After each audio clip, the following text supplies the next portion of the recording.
مبروك. يا حبيبة قلبي. يبارك فيك.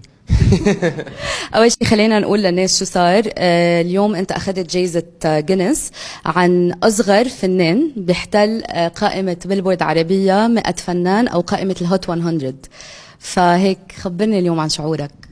انه انت بتعرفي كتير منيح قديش كان عندي هدف في يوم من الايام اني اكون نمبر 1 على بيلبورد.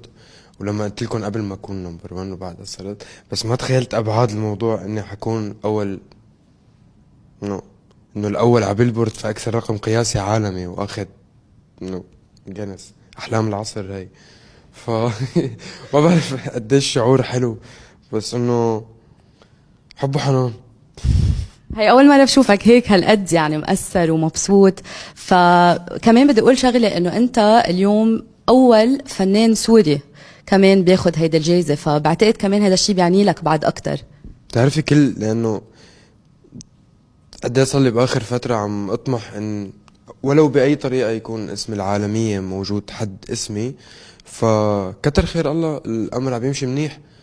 اذا انا عم اقول انه عبالي يكون بهذا المحل، فبلشنا نحن باول الطريق يمكن.